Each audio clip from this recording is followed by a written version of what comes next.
Hi everyone, welcome back to my channel Maths Content. So here is the question from chapter 1 and of chapter exercises, question number 11. Okay, so in this question there is a segment AB, okay, which is divided into three parts by points P and Q. See, AB is a segment where P is closer to A and Q is closer to B. Okay, so P Q R the points of trisection of AB. It means ये जो P और Q है ये क्या कर रहे हैं, equal parts में डिवाइड कर रहे हैं एबी को. It means A P equals to P Q and P Q equals to Q B. कि coordinates of A and B are given. Let's assume coordinates of P and Q x1 y1 and x2 y2. Okay, so trisection है तो A P equals to P Q equals to Q B. Okay, it means what, P is the mid point of A Q and Q is the mid point of P B. Okay, अब mid point formula हमारा क्या बोलता है, average निकालते हैं हम. ठीक है, तो let's take A Q segment.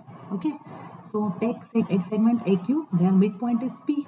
So point P के कोऑर्डिनेट्स क्या होंगे, x1 equals to end points के average 4 plus x2 divided by 2 and y1 equals to 7 plus y2 divided by 2. अब आप क्या करोगे, एलएचएस आरएचएस कंपेयर करो x और y के कोऑर्डिनेट के लिए. तो x1 equals to 4 plus x2 by 2. Solve this, you will get 2x1 minus x2 equals to 4, which is equation 1. Now compare y coordinate. y1 equals to 7 plus y2 divided by 2. After solving this, you will get equation number 2, 2y1 minus y2 equals to 7. Okay. Now, let's take another segment for q. Let's take segment PB, okay, whose midpoint is q.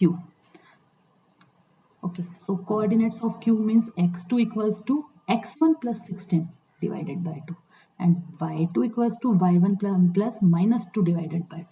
Compare LHS and RHS separately for x and y coordinates. So x2 equals to x1 plus 16 divided by 2. Solve this, you will get question 3. 2x2 minus x1 equals to 16. Compare y coordinate. y2 equals to y1 plus minus 2 divided by 2. 2 आपका transpose हो जाएगा 2y2 equals to y1 minus 2 plus minus minus तो y1 minus 2.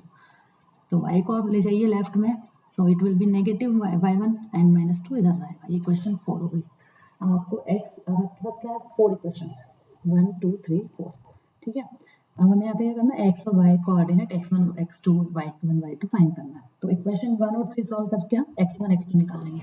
So let's solve equation 1 and 3 to find x1 and x2. Okay, तो आप क्या करोगे, यहाँ पर इक्वेशन 1 जो दिख रहा है इसको 2 से मल्टीप्लाई करिए. ठीक है, यहाँ पर देखो x1 का मल्टीप्लाई इक्वेशन 1 बाय 2. इक्वेशन 1 को हम जब 2 से मल्टीप्लाई करेंगे तो ये क्या हो जाएगा आपका, 2 2 जा 4x1 minus 2x2 equals to 2 4 जा 8. ठीक है, अब ये इक्वेशन आप जो है इसमें इक्वेशन 3 में ऐड कर दो. So you will get 4x1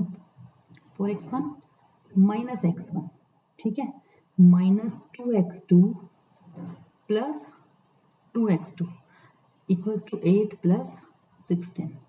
ठीक है, हमने इक्वेशन 1 को 2 से क्यों मल्टीप्लाई किया, क्योंकि इक्वेशन 3 में आप देखो x2 का कोफैक्टर क्या है, 2 है, तो हमें यहाँ पर भी 2 मिल जाएगा. तो ये पॉजिटिव एक नेगेटिव टर्म कैंसिल हो जाएंगे. तो 4x1 minus x1 will be 3x1 minus 2x2 plus 2x2 will be 0 equals to 8 plus 16 24. Finally x1 equals to क्या मिला हमें, 8. ठीक है, अब ये x1 की वैल्यू आप पुट कर दीजिए इक्वेशन 1 में या फिर 3 में. हमने यहाँ पर क्वेश्चन 3 में पुट किया है और हमें क्या मिल गया, x2 का वैल्यू. ठीक है, x1 के प्लेस पर आपने 8 पुट किया, माइनस 8 इधर आके पॉजिटिव हो जाएगा. 16 plus 8 will be 24. 2 will go in denominator. So x equals 4. Similarly, find out y1 and y2 by solving equation 2 and 4. Let's solve. So equation 2 and 4 ये रहे आपके सामने. ठीक है, यहाँ पर आप देखो y1 का मल्टीप्लीकेशन किससे, 2 से. यहाँ पर y1 के मल्टीप्लाई में 1 है. ठीक है, तो हम क्या कर सकते हैं, इक्वेशन 4 को 2 से मल्टीप्लाई करेंगे. So multiply equation 4 by 2, you will have 2 to the 4 by 2 minus 2y1 equals to minus 4.